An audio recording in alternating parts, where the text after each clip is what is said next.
Bismillahirrahmanirrahim. Assalamualaikum warahmatullahi wabarakatuh.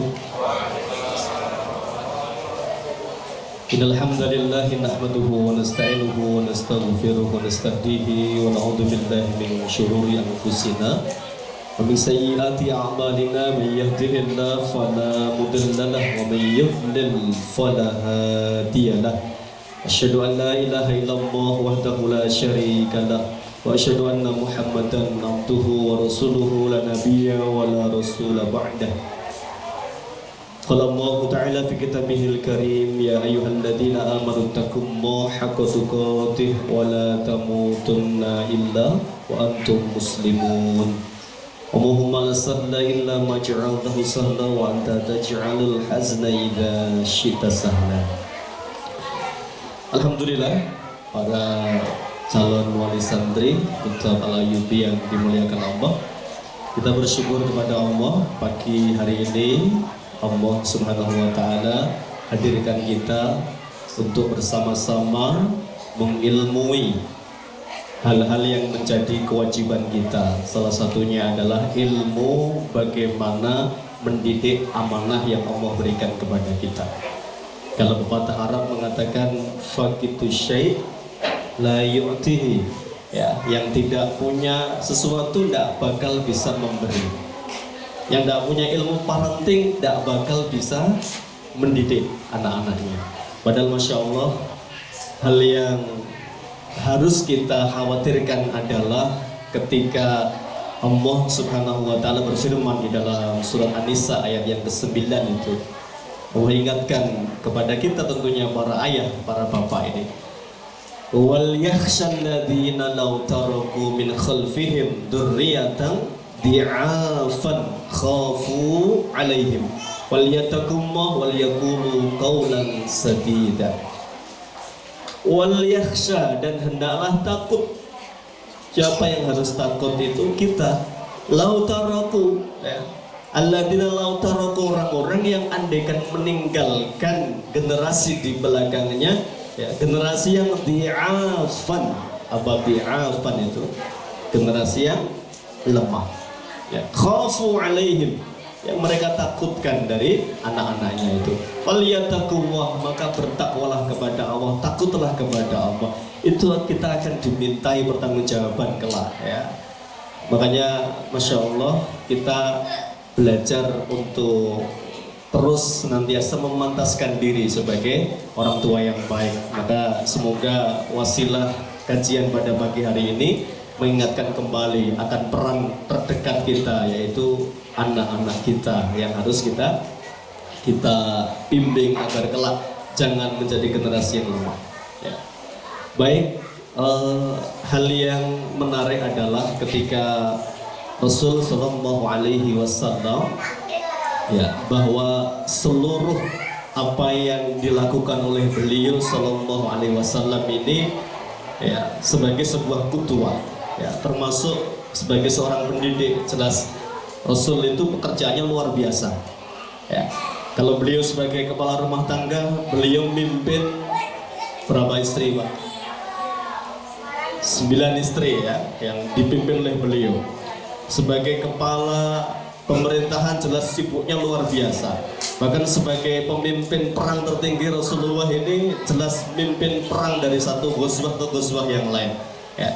Tapi beliau mengatakan innama bu'istu mu'alliman, saya diutus sebagai seorang guru. Maka guru terbaik adalah Rasulullah SAW. Dari sisi manapun itu, dari sisi sebagai seorang suami, tidak ada suami yang lebih baik daripada Nabi. Sampai beliau mengatakan khiyarukum khiyarukum li ahlihi, terbaik dari kalian adalah yang paling baik kepada keluarganya, dan aku yang paling baik kepada keluargaku. Bapak-bapak sudah merasa mesra sama istrinya. Itu dibandingkan mesranya Nabi sama Aisyah, masih mesra siapa, Pak? Jauh, ya. Aisyah itu kalau mau sabar itu contoh aja betapa kita harus belajar dari manusia terbaik ini, ya, Rasulullah SAW. Aisyah itu kalau mau naik kendaraan atau unta, Nabi itu menjadikan kakinya itu sebagai tangga agar Aisyah bisa naik ke untanya Pak, sampai sebegitunya ketika di rumah Nabi bersama istrinya ya. Aisyah suka nonton apa ini perang-perangan di Masjid Nabawi ya, dan Nabi itu Masya Allah mendampingi sampai yang bosan siapa? Istrinya itu, baru Nabi ganti aktivitas itu. Ini sebagai seorang suami, belum sebagai seorang kakek ya, jelas kalau ini nampaknya wajah-wajah muda, belum ada yang harus belajar menjadi kakek ya, tapi harus belajar sebagai kakek itu, karena kakek yang terbaik itu jelas Rasul Muhammad SAW.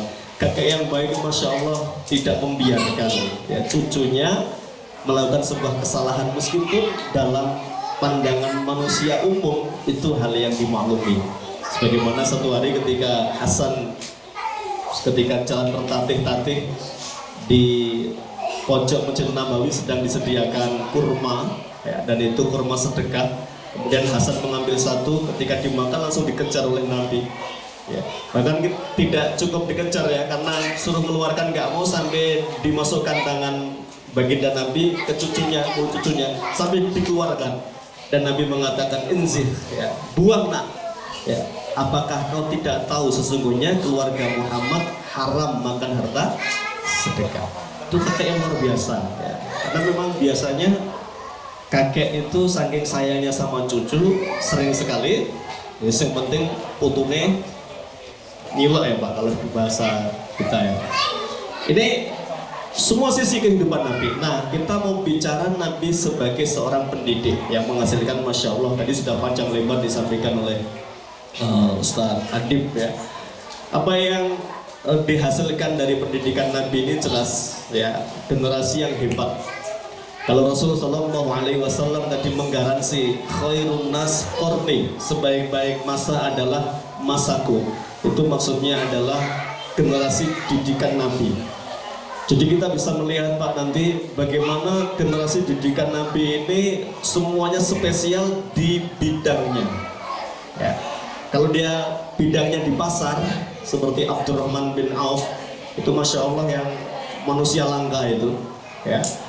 Itu kalau Al-Quran pernah menyampaikan rijalun la tulhihim tijaratun ya, wala bai'un an dzikrillah.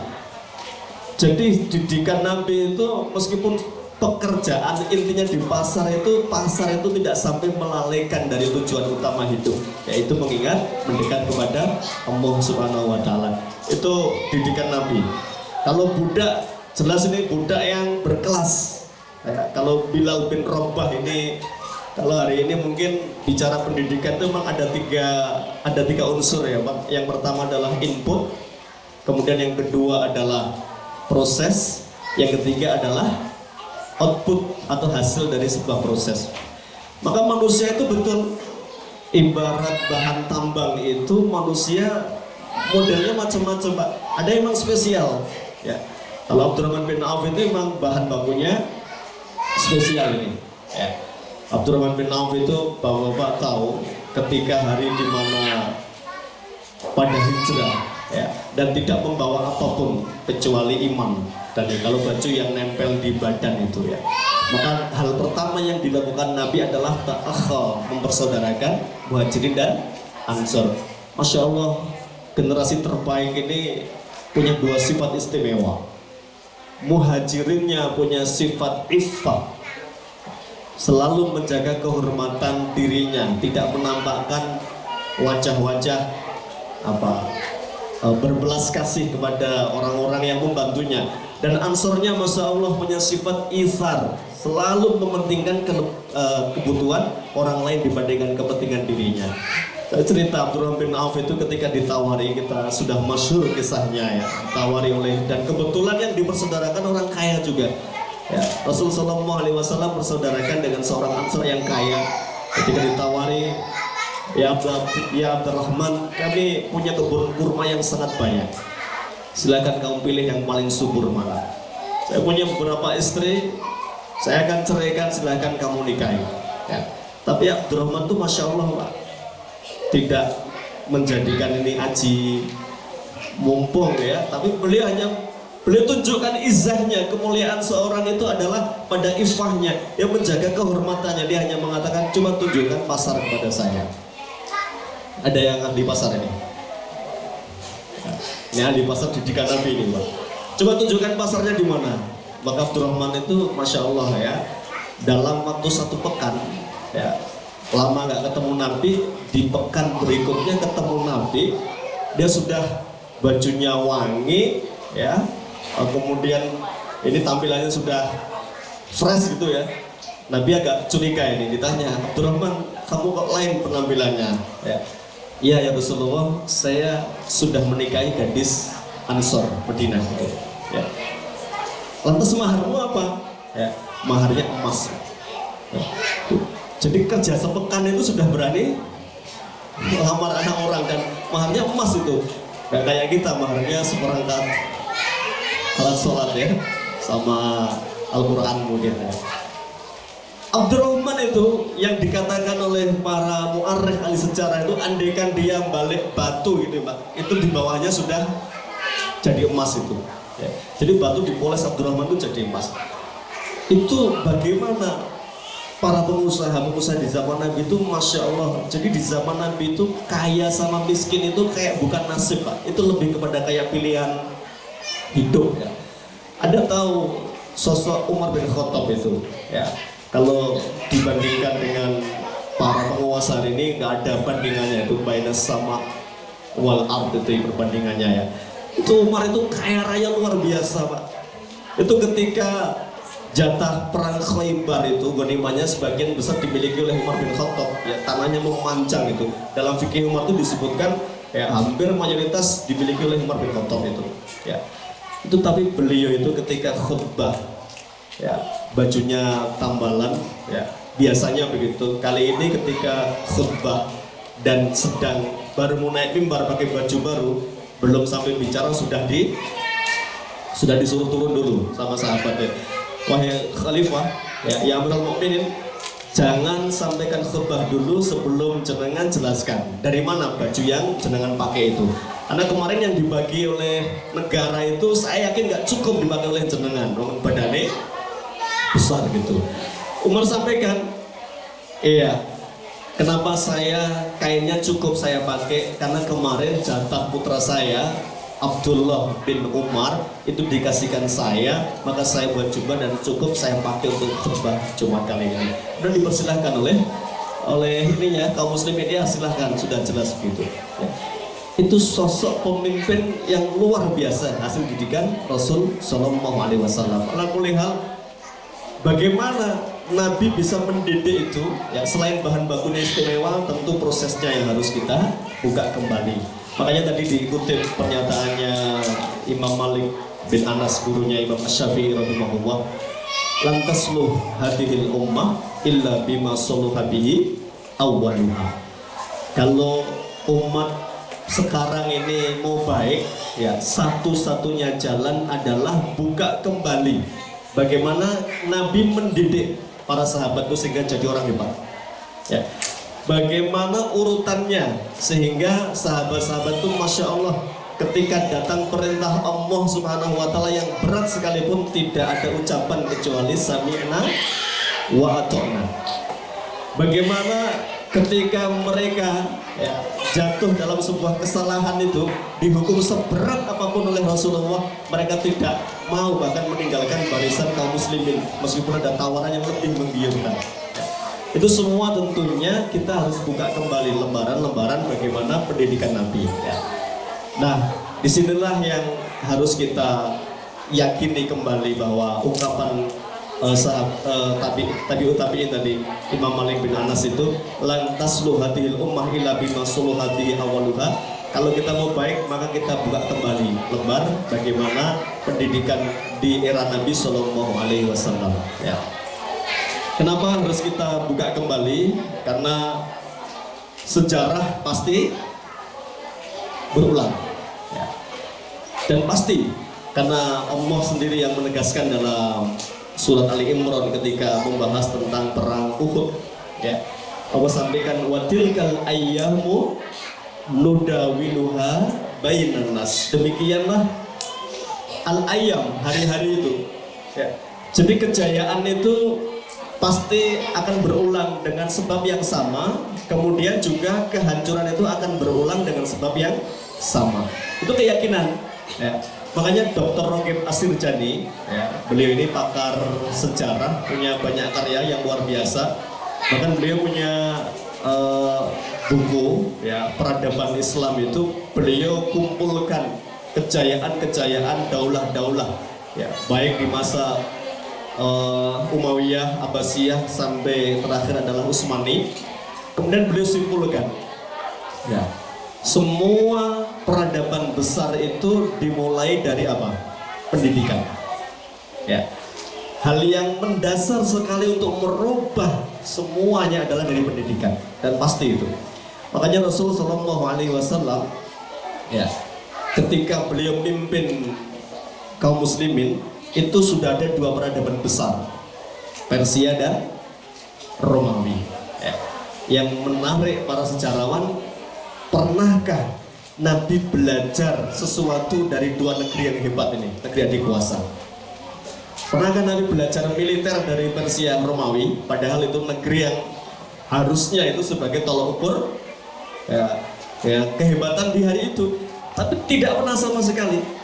Pernahkah Nabi belajar tentang peradaban dari dua negeri hebat ini? Tidak sama sekali. Bahkan yang terjadi justru Rasulullah SAW menjanjikan kelak, ini janjinya diucapkan Nabi kepada sahabat yang satu masih lemah sekali. Ya, saat Nabi sedang bertelekan di sebuah di dekat Ka'bah, ya, di bawah kiswahnya itu, sahabat itu mengeluh, ya, mengeluh tentang betapa susahnya sebagai seorang muslim. Ya. Ada yang mengeluhkan tentang tidak amannya, ketakutannya mencekam sebagai seorang muslim. Ya. Ada yang kemudian menyatakan tentang susahnya mengembangkan ekonomi di tengah himpitan orang-orang kafir yang demikian kuatnya. Tapi Nabi hanya mengatakan kepada yang hadir, salah satunya adalah Adi bin Hatim saat itu, la in talat bika hayatun, wahai Adi, kamu kalau umurnya panjang, kamu akan lihat janji Allah untukku ada tiga. Ya.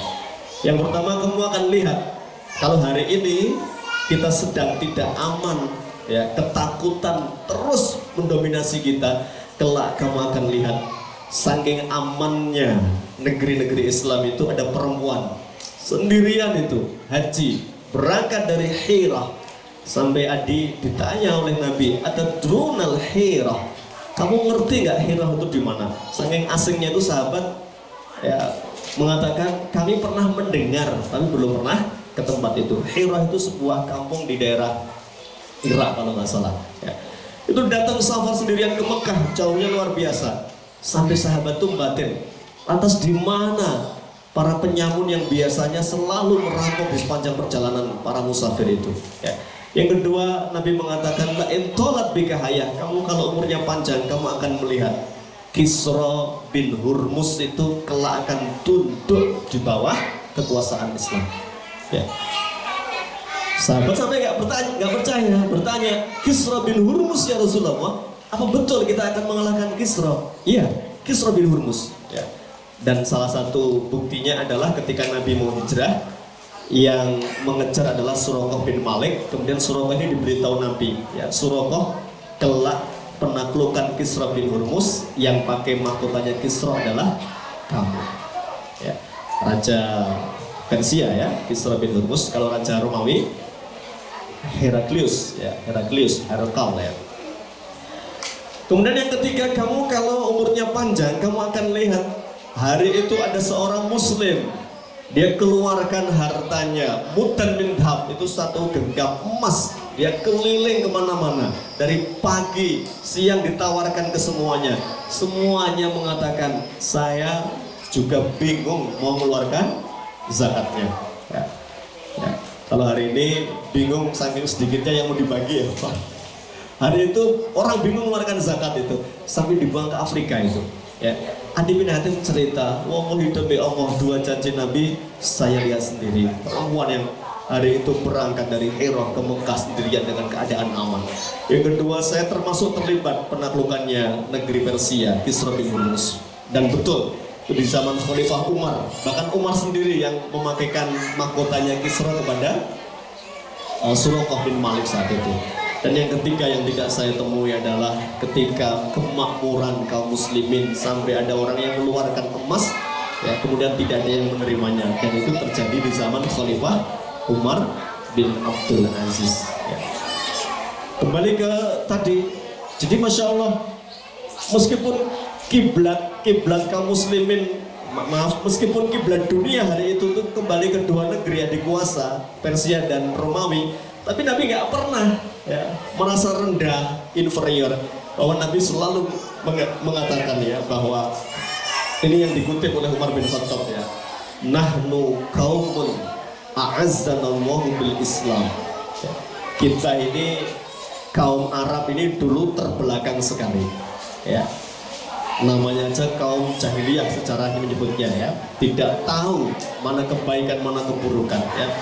Kemudian datanglah cahaya Islam dan kami semua tunduk kepada ajarannya. Kemudian Allah angkat derajat kami, dimuliakan. Maka famata ibtaghaina bi ghairil Islam adzallana Allah.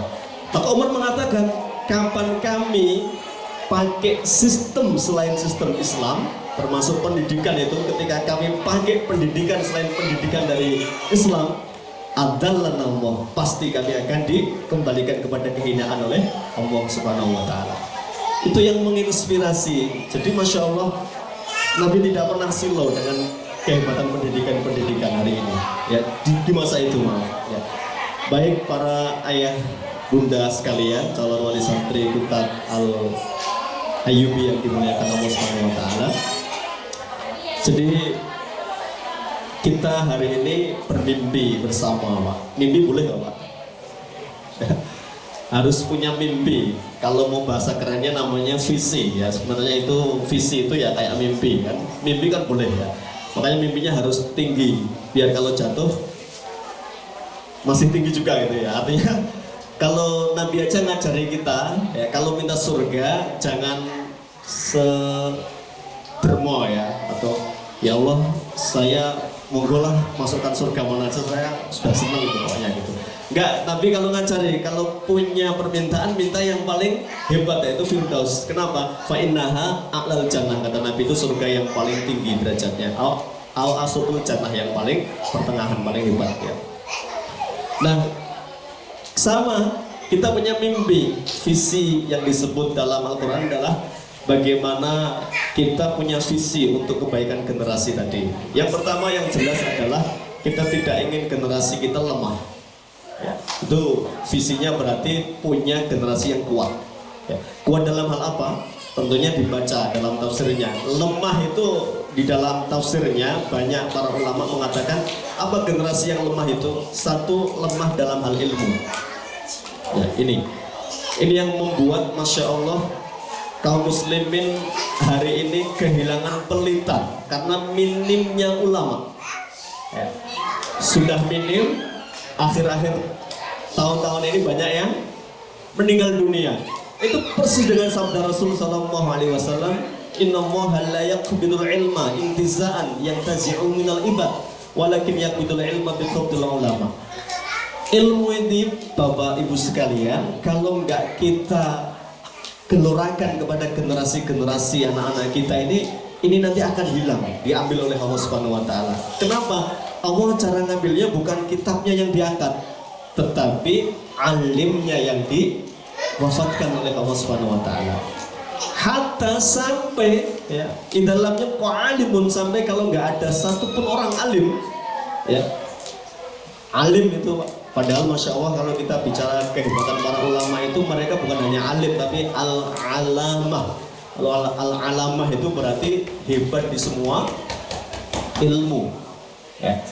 Kalau alimnya sudah nggak ada itu, ittakhadhan nasu ru'usan juhalan, manusia akan mengambil ya tokoh panutan orang-orang yang juhalan, yang bodoh, tidak paham ilmu agama ya. Fasu'ilu, ketika dia ditanya fa'aftau bi ghairi ilmin, dia jawab tanpa ilmu, fadhallu, maka dia sesat, wa adhallu, dan menyesatkan yang ditanya tadi, yang bertanya tadi. Jadi ini yang tidak boleh lemah adalah satu, masalah keilmuan Makanya di Kutab ini kita akan belajar bagaimana para salaf ketika belajar. Ya. Dan hasilnya Masya Allah gemilang di usia belia. Kalau kita ini masih bisa di-upgrade nggak Pak usia kita ini?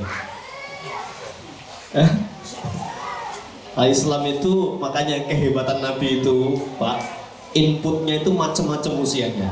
Ada yang usia belia, misalnya Anas bin Malik mengabdi di rumah Nabi sejak usia 10 tahun. Ada anak yang Masya Allah bahkan sejak kecil ya sudah ditahnik oleh Nabi, hidup di bawah bimbingan Nabi ya. Ada Abdullah bin Jubair ya, bin Awam ya. Ada Abdullah bin Umar bin Khattab ya. Ini anak muda yang Masya Allah kelak jadi ulama betul yang tidak ada yang ditakuti kecuali Allah, dan dermawannya luar biasa, kaya raya ini yang manusia langka termasuk ya. Kemudian ada komandan perang di usia belia namanya Usamah bin Zaid. Itu kalau sekarang kelas berapa Usamah itu kalau sekolah ketika jadi komandan? Ya, 17 tahun Pak, SMA kelas 3 ya.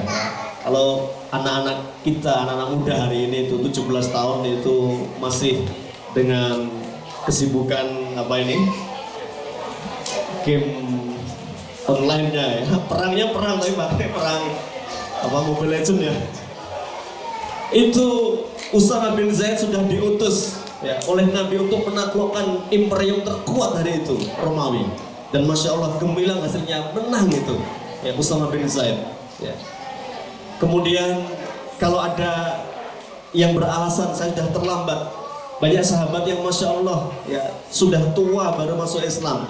Ada Umar bin Khattab, jelas itu sudah dewasa. Bahkan Umar bin Khattab ini yang sering dijadikan sebagai panutan ketika ada orang yang pernah berkecimpung dengan jahiliyah, jangan disesali. Maka Nabi memotivasi ya, khiyarukum bil jahiliyah khiyarukum bil Islam ya. Yang terbaik dari kalian di zaman jahiliyah, dia akan terbaik di zaman Islam dengan catatan satu, memahami ilmu. Ya begitu. Tapi jangan dibalik Pak. Kita kenalkan anak-anak dengan jahiliyah agar ngerti nikmatnya Islam, itu juga keliru. Jadi jahiliyah itu bukan untuk dinikmati, tapi itu sebagai sebuah masa lalu yang harus disyukuri ketika kita pernah ya, ketika kita akhirnya mendapatkan hidayah kebaikan Islam, kita bisa membandingkan, Masya Allah betapa nikmatnya sebuah hidayah. Jadi generasi hebat di zaman Nabi itu multi talent dan multi usia ketika dibimbing oleh Nabi SAW ya. Maka generasi yang harus diupayakan adalah generasi yang kokoh ilmunya ya. Maka di Kutab itu nanti akan diajari anak-anak untuk mencintai ilmu ya. Dan ini yang Masya Allah yang hilang hari ini dari kaum muslimin adalah kebiasaan menghafal. Kita buka biografi yang paling masyhur tentunya madhabnya di Indonesia, Imam Asy-Syafi'i rahimahullah. Beliau hafal Al-Quran usia 7 tahun ya. Itu masih di rumah bersama orang tuanya ya, ke Kutab sekolahnya Pak. Tapi Kutabnya zaman itu, jadi Kutab ini terus sedikit cerita. Kutab itu aslinya adalah di zaman Nabi, itu awalnya itu dilakukan oleh Nabi sebagai bentuk hukuman ataupun tebusan bagi kaum-kaum kafir yang punya ilmu tapi nggak bisa nebus, yang miskin-miskin. Pertama di perang Badar, awalnya begitu, suruh ngajari baca tulis ya. Karena jelas sahabat itu mayoritas buta huruf. Inna ummatan umiyah, Nabi sendiri yang mengatakan kami itu umat yang buta huruf. Lanak tubuh walanah sub, kami dulu nggak bisa nulis, nggak bisa berhitung, tapi jago bisnis Pak. Berarti nggak bisa ngitung tapi mudeng duit ya. Kan ayatnya begitu, illa fi Quraisy illa fihim rihlatas syita wasaif. Orang Quraisy itu jago bisnis itu. Kalau dagang itu dari musim dingin sampai musim panas itu, ke Syam, ke Yaman itu. Dua negeri yang jadi jujukannya kaum muslimin di kaum Quraisy saat itu. Ya, kembali ke tadi, maka awal ceritanya begitu ya. Kemudian dididiklah belajar membaca, menulis ya, itu sebagai ilmu dasar. Karena firman Allah yang pertama adalah Iqra, baca. Ya, kaum muslimin harus bisa baca. Ya. Iqra bismi rabbikal ladzi khalaq. Baca ilmu itu kepentingannya untuk mengenalkan ya, Allah Subhanahu wa taala. Iqra wa rabbukal akram. Tuhanmu yang Maha Pemurah. Artinya yang mendasar itu adalah ilmu bagaimana mengenal Allah Subhanahu wa taala. Ya, kelak dia akan paham sebagai hamba kewajibannya apa. Ya, sebagai Rabb Allah itu hanya apa. Itu semuanya akan dipahami ketika dia tahu ilmu yang mendasar. Makanya kutab itu kemudian berkembang terus. Nah, ada kata Haramain itu ketika diceritakan tentang kutab bagaimana perkembangannya dulu ya, setelah kaum muslimin itu banyak yang bisa baca tulis, itu sekolahnya dulu kebanyakan di rumah lah. Jadi kalau pemimpin rumahnya namanya Amir berarti kutab Amir begitu ya. Ketika pemimpinnya namanya Karim berarti kutab Karim gitu ya. Ketika namanya Al-Ayyubi berarti kutab Al-Ayyubi. Jadi kutab itu dulu begitu ya. Orang belajar di rumah. Tapi Masya Allah kemudian kan dunia Islam berkembang pesat ya.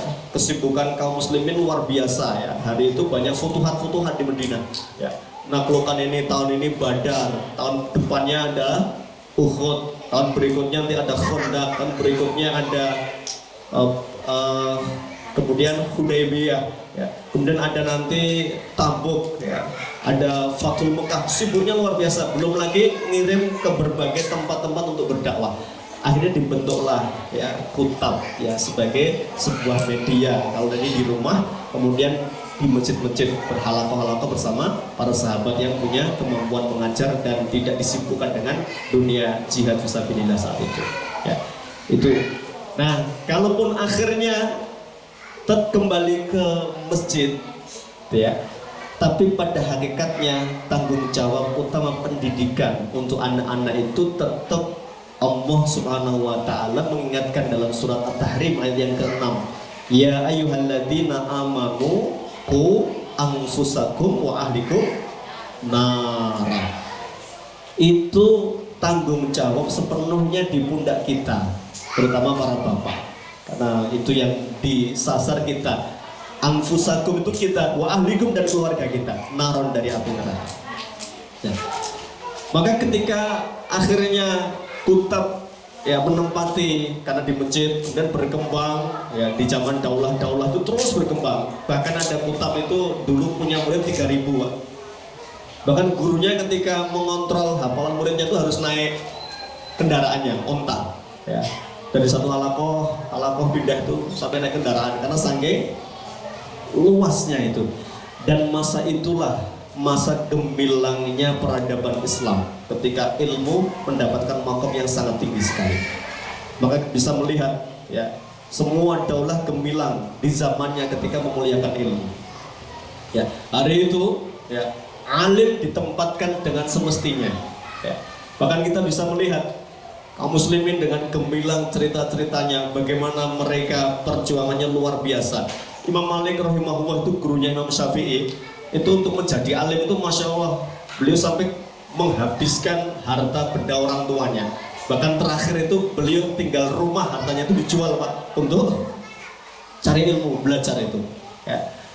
Kalau Rabi'ah Ar-Ra'i lebih luar biasa. Rabi'ah Ar-Ra'i gurunya Imam Malik bin Anas. Jadi Rabi'ah Ar-Ra'i ini putra dari Faruq ini gurunya Imam Malik.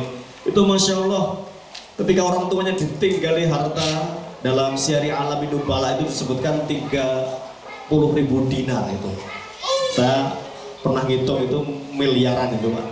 Itu habis untuk menyekolahkan putranya sehingga jadi sosok yang luar biasa. Jadi ikromnya kepada ilmu itu luar biasa saat itu ya. Takdimnya kepada alim luar biasa. Jadi keberkahan betul ya. Dunia dihiasi dengan keilmuan yang luar biasa dari para kaum muslimin saat itu. Kemudian beralih ya ketika Umayyah runtuh, kemudian Baghdad atau daulah Abbasiyah yang di Baghdad, kita juga bisa melihat bagaimana peninggalannya. Dr. Ragib As-Sirjani itu mencatat ya ketika Eropa sedang zaman kegelapan itu Baghdad sudah penuh ya dengan cahaya keilmuan. Al-alamah di mana-mana bertebaran. Ya. Jadi kalau kita hari ini mengenal pakar-pakar ilmu umum, misalnya kayak Al-Farabi, pakar apa ini? Matematika ya. Al-Jabar, pakar matematika juga. Ibnu Sina, pakar kesehatan ya. Al-Khwarizm tadi ya. Dan banyak lagi. Itu ternyata dalam biografinya Pak, orang-orang ini adalah orang-orang yang sudah selesai ya belajar Al-Quran, bahkan hafal semua di usia belianya. Ibaratnya mungkin guyonnya itu, wah kita sudah menguasai ilmu Islam semua, mungkin karena saking sudah hebatnya itu, yuk kita belajar ilmu dunia lah gitu. Ya, karena sudah menguasai ilmu dasarnya luar biasa. Ya. Akhirnya dunia tuh gampang sekali ya, dikuasai. Dan ini yang hari ini menjadi sebuah renungan adalah ketika ada fenomena di mana hasil didikan ya, yang ini kan akhirnya orang dengan berbagai cara, akhirnya pakar-pakar pendidikan membuat ada pendidikan berbasis karakter ya, ada pendidikan berbasis fitrah, ada pendidikan berbasis ini bakat dan minat, ada pendidikan berbasis banyak sekali itu ya. Itu semua adalah kegelisahan ketika melihat betapa banyak anak didik yang cerdas secara IQ ya, mampu secara keilmuan, tetapi mereka sangat lemah di sisi adab ya. Maka sampai negara buat revolusi apa Pak? Mental ya. Karena melihat koruptor di mana-mana Pak. Orang berpikir itu mungkin gajinya sedikit, dinaikkan gajinya, masih korupsi nggak? Masih korupsi ya. Ya. Ini berarti ada yang hilang ini. Ya. Dan ada sisi lain di sebelahnya. Bagaimana orang-orang yang para penghafal Al-Quran ya, tapi mereka yang berhenti di pojok-pojok pesantren atau di pojok-pojok masjid, hanya dari madrasah, masjid saja. Tidak pernah hadir para penghafal Quran di pasar, tidak hadir para penghafal Quran di dunia-dunia pendidikan, tidak hadir para penghafal Quran ini di majelis-majelis masyarakat. Bagaimana membawa masyarakat, tidak pernah hadir. Yang ada adalah para penghafal Quran yang hanya bisa menguasai Quran ketika dia dihadapkan dengan berbagai permasalahan di masyarakat, dia bingung bagaimana harus mengadakan perbaikan Islam ini. Maka semua itu sebenarnya bermula dari tadi, tidak mengikuti dengan benar bagaimana pendidikan harus diajarkan kepada anak didik. Maka yang menarik, termasuk hal yang sangat ya klasik dalam Islam atau uniknya itu adalah pendidikan Nabi itu bertahap ya, dan tahu mana yang asas ya, mana yang pokok, mana yang hanya menjadi semisal sebagai sebuah kayak keragaman ataupun sebagai sebuah hiasan ya. Ibarat bangunan itu ada pondasi ya, ada tiang, nanti ada pernik-perniknya ya. Nah yang sering terjadi adalah ketika orang salah menempatkan skala prioritas ya. Coba kita ini kalau mengingat pelajaran kita dulu ya, yang sekolah sudah mungkin S1 itu berapa tahun Pak berarti? Kalau TK 2 tahun, SD 6 tahun, 8 tahun, SMP 3 tahun, berarti sudah 11 tahun, tambah SMA 3 tahun, 14 tahun, kemudian kuliah S1 kalau lancar 4 tahun ya. Kalau mungkin banyak kesibukan yang lain bisa panjang itu ya. Itu jelas mempelajari ilmu itu, kita semakin kesini ilmu yang dimiliki semakin sempit ya. Dulu ketika SD misalnya ya, ketika SD kita belajar semuanya, Islam itu dipelajari ya, anak-anak diajari pendidikan semuanya ya, belajar tentang bahasa, tentang matematika dan lain sebagainya. Sampai SMP masih ya, tapi begitu sudah masuk SMA kita sudah disempitkan Pak, ada IPA, ada IPS ya. Nanti masuk kampus lebih sempit lagi, S2 lebih sempit lagi, S3 apalagi ya. Ini yang akhirnya Islam itu kehilangan ya. Bagaimana para pendahulunya itu hebat bukan di satu bab, tetapi mereka adalah al-alamah, hebat di semua bidang itu. Jadi kalau saya katakan tadi banyak orang-orang hebat itu mereka sudah selesai dulu ilmu dasarnya, yaitu Al-Quran. Ya, adabnya sudah selesai. Ya, maka baru mereka menguasai dunia, dan dunia kata Nabi ya datang dalam keadaan rahimah, tertunduk, ya, tidak kemudian sampai menguasai hati kaum muslimin saat itu. Ya. Jadi kembali yang pertama, bagaimana keilmuan dalam Islam ini yang masya Allah, ketika kita buka lembar sejarahnya, Nabi mendidiknya tadi kalau disampaikan di awal, ya bagaimana menerjemahkan iman sebelum Al-Quran. Ya, ketika akhirnya para sahabat kita dapati begitu turun ayat-ayat tentang larangan, maka mereka adalah orang-orang yang bersegera ya meninggalkan, meskipun itu sesuatu yang sangat digemari. Ya. Homer itu, ya itu sudah jelas kalau dalam Al-Quran tafsir Ibnu Katsir itu ketika Allah berfirman, yas'alunaka 'anil khamri wal maisir qul fihima ismun kabirun wa manafi'un linnas, dan ada manfaatnya bagi manusia. Itu masya Allah manfaatnya itu dalam tafsir Ibnu Katsir itu perniagaan yang menguntungkan salah satunya. Ya, jadi kalau khamr itu candu, ibarat orang sudah kecanduan mesti dibeli Pak. Banyak ya di zaman itu jadi bisnis, ladang bisnis itu. Dan begitu Allah sudah turunkan surat Al-Maidah itu, ketika Allah berfirman, ya, ketika Allah sampaikan innamal khamru wal maisiru wal ansabu wal azlamu rijsun min amali syaitan fajtanibuhu la'allakum tuflihun. Ya, jauhi sejauh mungkin agar kalian beruntung. Itu masya Allah ketika Allah menyampaikan fahal antum muntahun, ya, ya.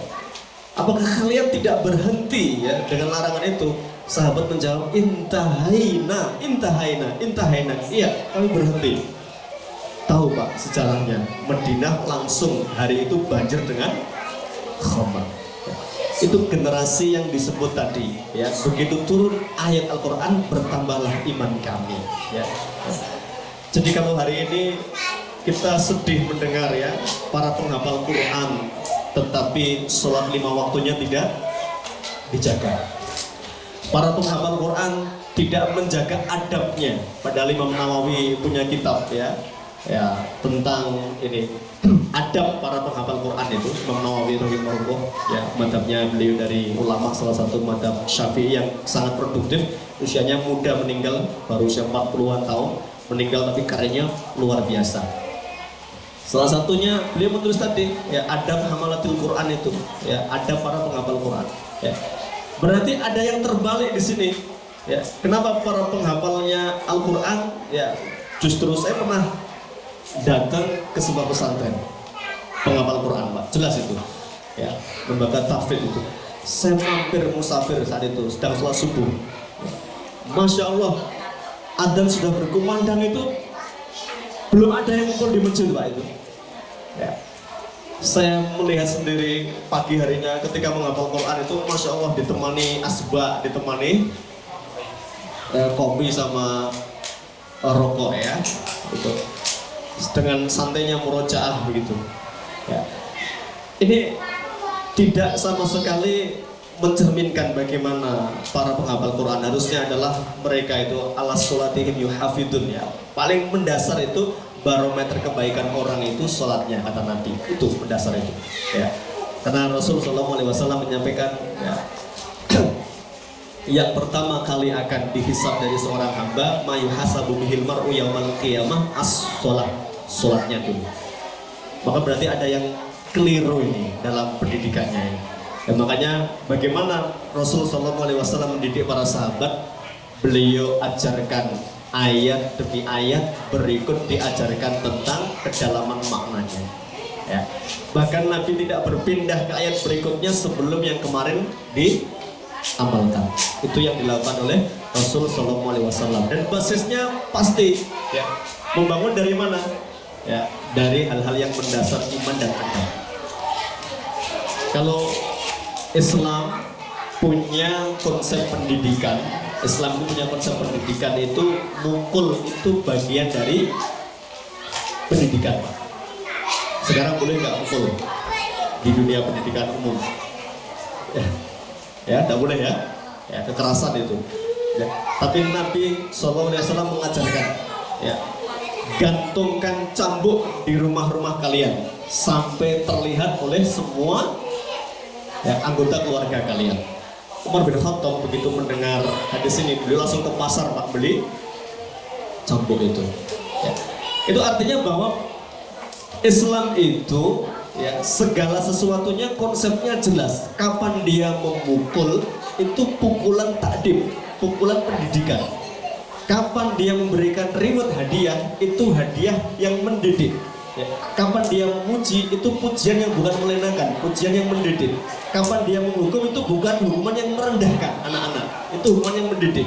Maka semuanya ini jelas sekali konsepnya dalam Islam. Ya. Maka salah menempatkan urutan pasti akan menghasilkan output yang jauh berbeda dengan khairun nas qarni tadi, pendahulu kita yang terbaik, yaitu sahabat radhiyallahu anhum ajmain. Ya. Maka kembali ke tadi, disitulah kutab awal anak-anak belajar tentang keislaman dasar. Ya. Selain belajar baca tulis, dia juga dididik dengan pendidikan adab. Ya. Maka kita bisa melihat bagaimana Rasulullah SAW menanamkan adab kepada para sahabatnya. Dan yang menarik, ya, adab itu sebagai buah daripada iman. Ya. Karena Allah Subhanahu Wa Taala ketika memuji generasi yang terbaik itu seperti pohon terbaik, yaitu pohon kurma. Ya. Maka ada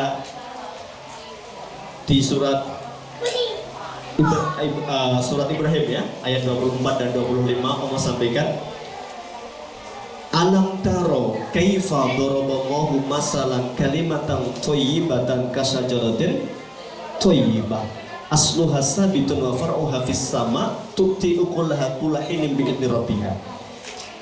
Allah hendak menyampaikan kepada kita, ya, kaum muslimin, tentang perumpamaan mukmin muslim yang baik itu seperti pohon yang baik. Pohon yang baik itu digambarkan asluha sabitun, akarnya kokoh mengucap ke dasar tanah, ya. Wa asluha fis sama, kemudian dahannya atau rantingnya itu tinggi menjulang, wa far'uha fis sama, ya. Kemudian yang menarik, sempurnanya sebuah pohon itu Allah sampaikan tu'ti ukulaha kullahinin bi'idni rabbiha, itu bisa mendatangkan buah sepanjang masa, sepanjang musim, ya.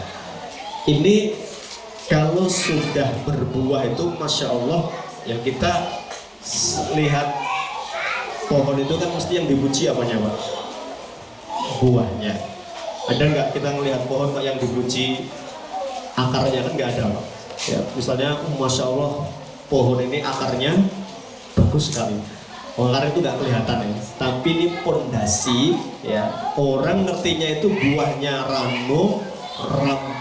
rimbun, ya, menyenangkan pemiliknya, yu'jibu zurra, itu membanggakan para penanamnya.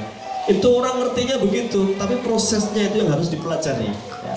Ini yang disebut, kalau Rasulullah SAW menggambarkan di dalam surat, Allah menggambarkan dalam surat Al-Fatih ayat yang terakhir itu, ya, seperti seorang petani, kan, pendidikan itu, ya, dia belum bisa menikmati panennya itu, ya, sebelum dia kerja keras, ya.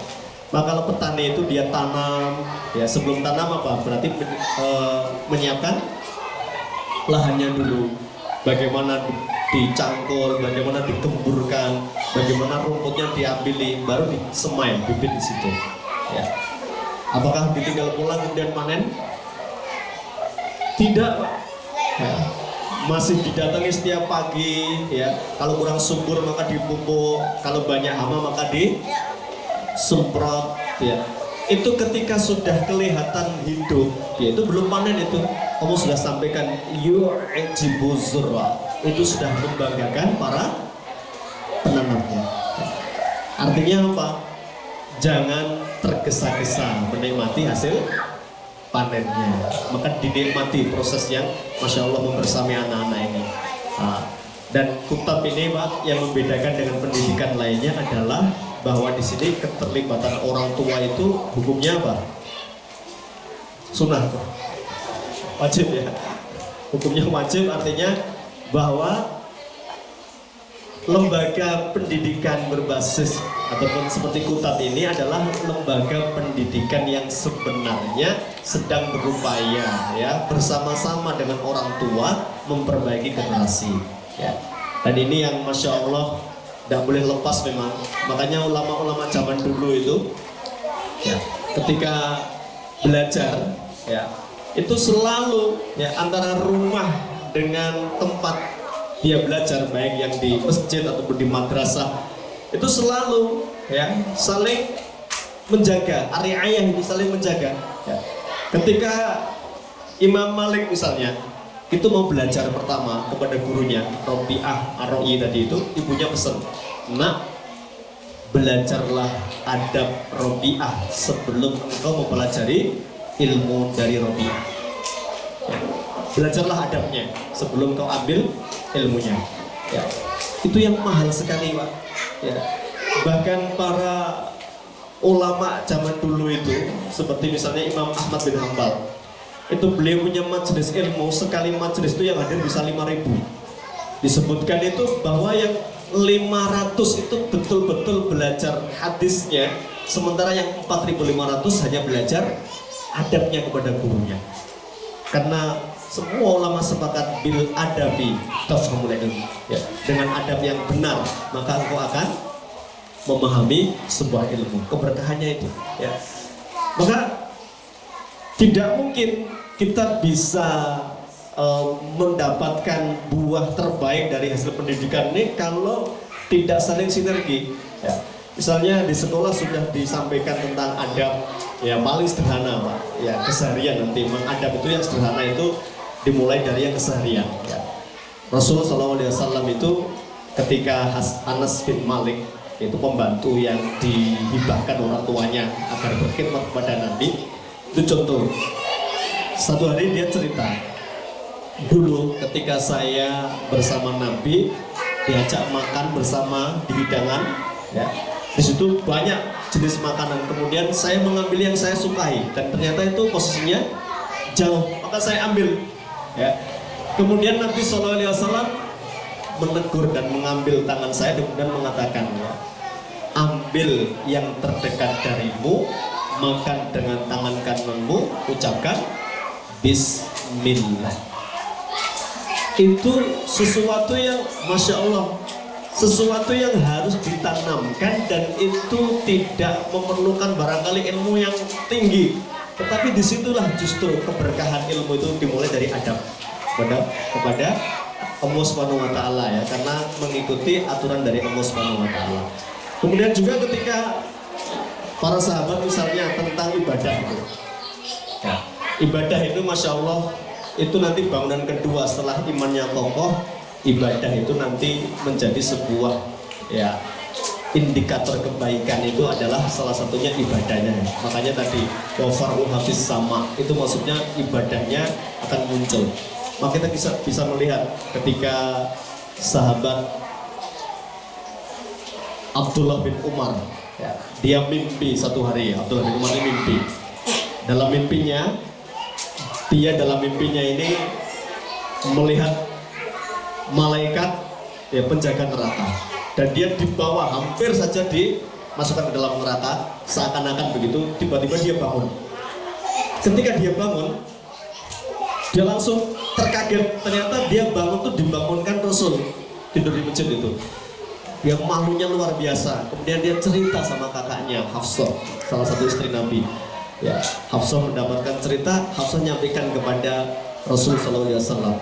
Rasul berkomentar ya, ni'mar rajuli Abdullah idza qamal lail. Sampaikan kepada anak muda itu ya, adikmu ya, sebaik-baik pemuda adalah Abdullah bin Umar andaikan dia tadi malam tahajud ya.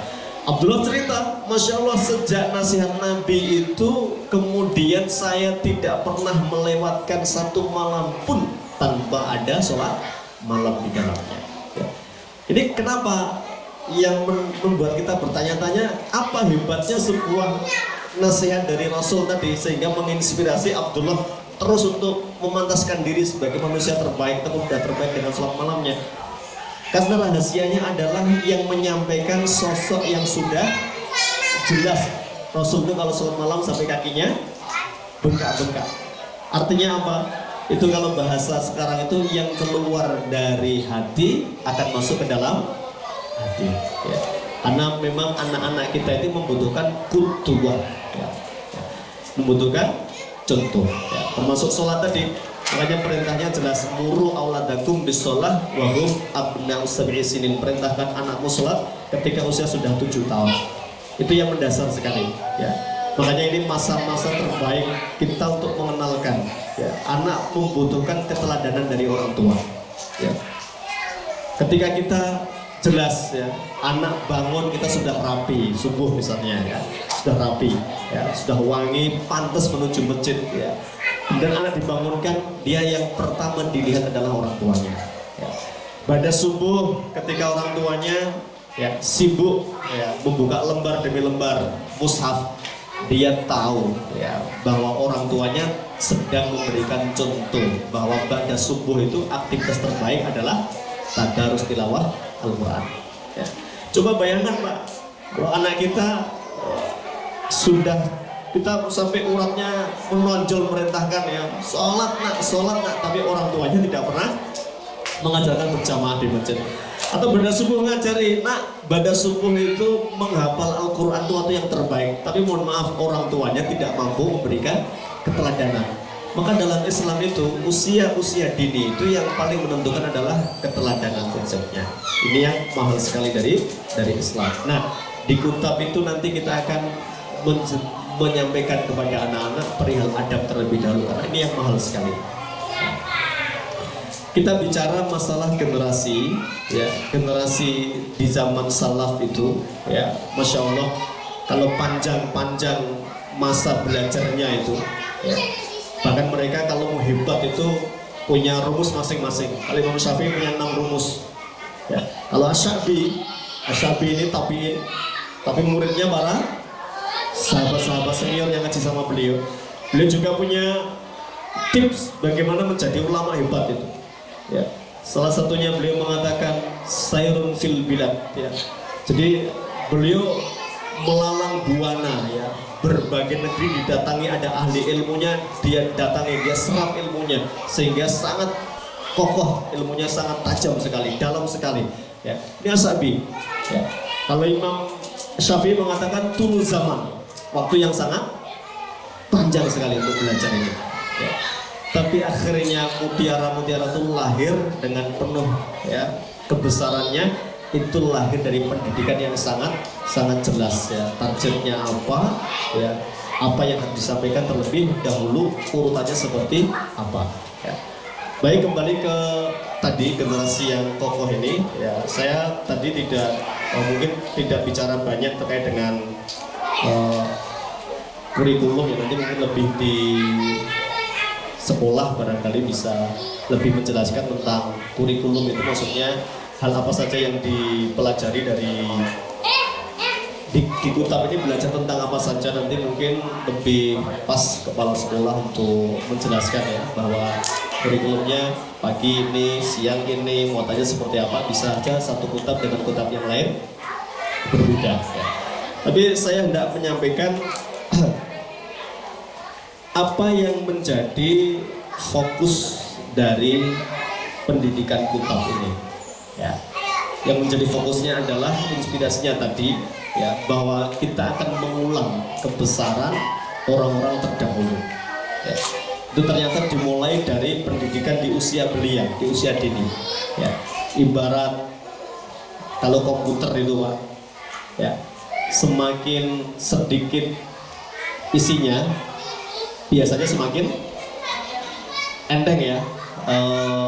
Sama dengan HP kita ini, kalau isinya penuh dengan aplikasi biasanya agak lemot, apalagi aplikasi nggak penting, ya, di download semua itu, ya.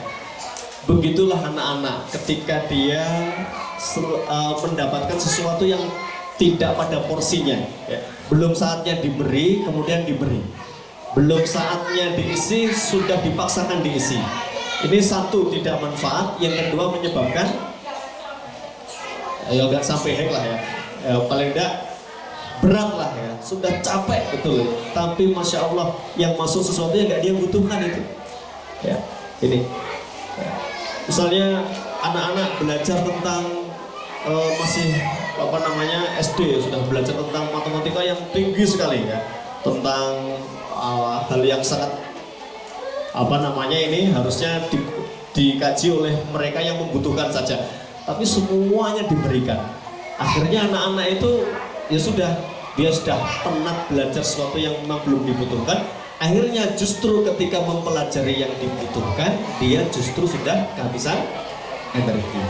Nah, maka ini yang menarik adalah kita belajar dari manusia terbaik Rasul SAW. Bagaimana Nabi SAW mengajarkannya? Satu, dengan urutan yang jelas. Makanya ada makiyah, ada madaniyah. Ya. Ada fase di mana Rasulullah SAW fokus kepada hal-hal yang mendasar, yaitu iman, ya, atau adab keseharian tadi. Ya.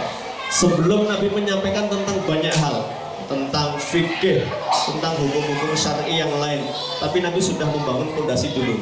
Ya, alhamdulillah tadi kita sudah berikan banyak contoh-contoh bagaimana para sahabat dididik oleh Nabi di masa kecilnya sehingga jadi orang-orang hebat di kemudian hari. Kemudian yang diajarkan Rasul Shallallahu Alaihi Wasallam ya adalah ketika sesudah kokoh bangunannya, Rasul Shallallahu Alaihi Wasallam kemudian mengkaryakan sahabat ya sesuai dengan bidang di mana Nabi melihat bahwa ini memiliki potensi yang luar biasa. Ini yang kehebatan pendidikan Nabi Shallallahu Alaihi Wasallam. Jadi kalau akhirnya para sahabat itu bertebaran di berbagai tempat dengan berbagai kelebihan-kelebihannya, itu karena kehebatan pendidiknya yaitu Rasul Sallallahu Alaihi Wasallam dalam melihat potensi anak didiknya. Makanya dalam kitab ini ya nanti pada jenjang-jenjang ya mungkin setelah anak kelihatan bagaimana bakatnya ke arah mana atau minatnya di mana, karena memang ada perbedaan ya, bakat minat atau minat bakat. Kalau bakat dan minat itu nampaknya jadi perdebatan yang panjang itu kemarin ya. Bakat minat, kalau bakat itu berarti harus selalu ya yang belajar ini adalah yang bakat gitu. Ada lembaga pendidikan Islam ketika menerima murid tahfidz ya, lembaga pendidikan tahfidz ketika menerima murid baru itu pakai ilmu itu, ilmu psikologi yang dimana menyimpulkan bahwa ini bakat menghafal, ini tidak bakat menghafal. Ya. Ini fatal sekali. Ya. Kalau sampai ada yang disimpulkan Pak putranya jenengan tuh nggak bakat menghafal Al-Quran itu. Ini kayaknya bakatnya bisnis ini di pasar ini. Ya. Akhirnya dia nggak masuk lembaga pendidikan di mana masya Allah Al-Quran itu sumber dari segala sumber ilmu yang harusnya semua orang sepakat bahwa Al-Quran itu harus menjadi modal dasar pertama pijakan ketika orang mau menjadikan anak-anak itu hebat, nggak boleh dijauhkan dari Al-Quran. Nah, ini yang melandasi bahwa bakat minat itu ya tadi bisa aja salah, tetapi Rasulullah SAW semuanya melandasinya dengan standar dulu bahwa Al-Quran dikenalkan dulu kepada anak-anak. Memang idealnya lembaga pendidikan itu zaman dulu tidak belajar yang lain sebelum selesai Al-Quran. Maka Imam Syafi'i itu belajar fikih Al-Muwatta setelah hafal Al-Quran. Belajar ilmu fikih, usul fikih itu ya di usia 14 tahun sudah hebat jadi mufti. Imam Syafi'i ini usia 14 tahun. Itu juga urut selesai dulu Al-Qur'annya baru belajar kitab yang lain ya. Tapi begitulah kondisi dengan realita dan idealisme kadang tidak selalu berjalan beriringan. Maka ketika kita dihadapkan dengan banyak sekali permasalahan, maka kita coba akan urai ya sesuai dengan apa yang bisa kita kerjakan dulu ya. Mala yudraku kulluhu la yudraku julluhu ya. Sesuatu yang nggak bisa kita gapai secara total, maka kita nggak boleh meninggalkan apa yang bisa kita kejar atau yang bisa kita kerjakan. Nah, Maka yang menarik adalah bahwa kita selalu ya, meskipun target hafalan Al-Quran itu barangkali nggak sampai 30 juz ya, karena memang sudah banyak lembaga pendidikan yang mencoba, ternyata tidak gampang karena banyak faktor itu. Satu faktor jelas rumah. Siap nggak orang tua misalnya tiap hari murojaah 2 juz menyimak itu ya. Belum lagi guru juga sendiri ya, makanya banyak metode yang diimpor dari luar ya. Luar biasa ketika di sana ya, anak-anak bisa selesai ya, 6 tahun di jenjang putar atau SD hafal Al-Quran, tapi ketika dibawa ke sini ternyata prakteknya tidak segampang apa yang di luar. Kenapa? Salah satunya adalah karena banyak hal yang menjadi berbeda hasilnya. Di sana mungkin orang tuanya satu kepeduliannya kepada Islam tinggi, para penghafal Quran, lingkungannya jelas anak-anak yang para penghafal Quran ya. Kalau bicara negeri Mauritania itu, konon di sana itu aib kalau anak lulus SD belum hafal Al-Quran itu. Karena memang ngobrol, ketemu orang tuh di mana-mana bicaranya ilmu.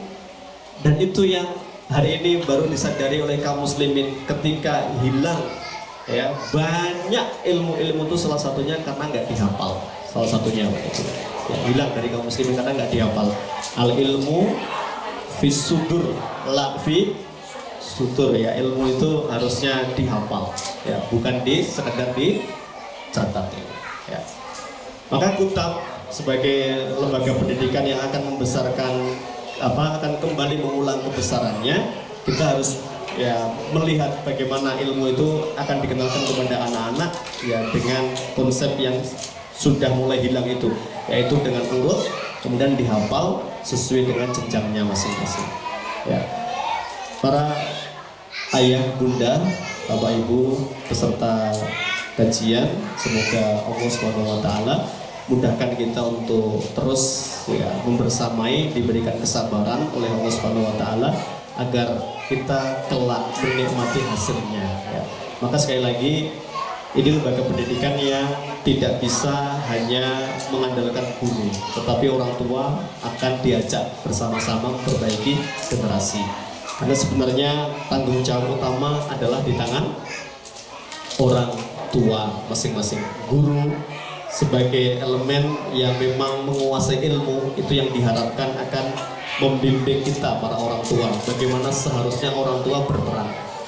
Makanya ar-ri'ayah, menjaga apa yang sudah dibangun oleh sekolah ini yang jauh lebih penting ya, dilakukan oleh rumah ya. Apa yang sudah dibangun di sekolah mulai dari adab rumah jangan sampai ya, minimal itu kalau belum bisa mengembangkan adalah menjaga agar tidak berkurang porsi kebaikan yang diterapkan oleh sekolah. Syukur-syukur rumah bisa menambah sebagaimana apa yang didapatkan dari sekolah. Kemudian yang tidak kalah penting lagi bahwa keikhlasan dari guru, keikhlasan dari orang tua, kepasrahan kepada, percaya betul kepada guru, itu juga kata kunci bagaimana kebaikan generasi ya. Karena ketika ulama-ulama zaman dulu ya, orang tua zaman dulu misalnya kayak ya guru orang tuanya Muhammad Al-Fatih yang legendaris itu, dia pemuda yang langka ya, gagal terus Pak. Semua guru tuh gagal ketika mendidik Al-Fatih. Baru di tangan Syekh Ahmad Al-Qurani ya, itu baru bisa mengendalikan. Panjenengan tahu hari pertama orang tuanya Sultan Murad II ya menitipkan Al-Fatih kepada Al-Qurani, itu sudah dibawakan cambuk atau pentung ya. Dan Al-Fatih itu Anda tahu, Masya Allah, dia dididik oleh berbagai guru itu, hampir semua guru itu diremehkan itu. Tapi Syekh Al-Qurani itu dengan tegas, hari pertama dia masuk, dia meremehkan, langsung dipukul dengan keras sekali. Dan pukulan itulah yang akhirnya memang karena berdasarkan gurunya itu mukul karena keikhlasannya dan kemauannya untuk menjadi lebih baik. Itu awal dari takdimnya Al-Fatih kepada Syekh Al-Qurani. Maka ilmu demi ilmu akhirnya masuk ketika anak sudah mendapatkan adab yang baik. Orang tua, Masya Allah, ya, begitu sudah memiliki guru, dia bantu dengan doa panjangnya. Ya. Karena orang tua inilah yang harusnya banyak-banyak memantaskan diri, karena dia menjadi bagian dari qudwah. Ya. Jangan sampai anak itu mendapatkan dua yang berbeda. Dari kelas, dari sekolahan dia mendapatkan A, sementara di rumah dia mendapatkan B. Sehingga anak bingung, sing bener gurunya atau orang tuanya. Ya. Makanya harus selaras, sejalan seirama. Ya. Pastikan bahwa orang tua sudah pasrah, bantu dengan doa, guru dengan keikhlasannya akan memberkahi perjalanan anak-anak ini. Makanya ketika orang tua ya, dia belum siap ataupun dia tidak ya, percaya dengan gurunya, maka disitulah sebenarnya dia sedang tidak yakin menitipkan pendidikan anaknya kepada guru yang terbaik. Ya. Maka ketika Allah menitipkan Maryam kepada Zakaria, wa qassalaha Zakaria, itu dalam sekali maknanya, dipasrahkan betul kepada guru yang memang layak dipercaya dan mampu diharapkan membimbing, mengarahkan kepada yang lebih baik. Kemudian para Bapak Ibu, kajian kita pada pagi hari ini tentunya belum bisa menjelaskan dengan detail ya, bagaimana kitab secara utuh, tapi pada prinsipnya dengan semangat terus mau belajar, memantaskan diri sebagai sosok guru dan orang tua, kita insya Allah pasti akan memanen. Dan itu memang butuh waktu yang sangat panjang sekali. Kalau Islam itu menggambarkan kurma itu sebagai pohon terbaik, ternyata kurma itu baru ditanam, kemudian tumbuh hidup, mendatangkan buah itu setelah 8 tahun. Jadi betapa panjangnya itu. 8 tahun baru berbuah, tapi begitu sudah berbuah, Masya Allah, itu yang disebut oleh Allah tadi, tuti ukulaha kulahinin binti rabbiyah, itu berbuah sepanjang masa, terus menerus panennya. Buah terbaik, tidak busuk, ya, bisa dinikmati, ya, bahkan tersimpan sekian lama, tidak berubah rasa dan warnanya. Itu generasi terbaik disamakan dengan kurma. Tapi ya begitu, panjangnya itu melelahkan betul membersamai petani ketika menanam kurma, tapi sepadan dengan lelahnya insya Allah. Ya.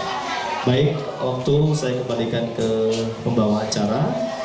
Semoga bermanfaat. Kurang lebihnya mohon maaf. Billahi taufiq wal hidayah. Assalamualaikum warahmatullahi wabarakatuh.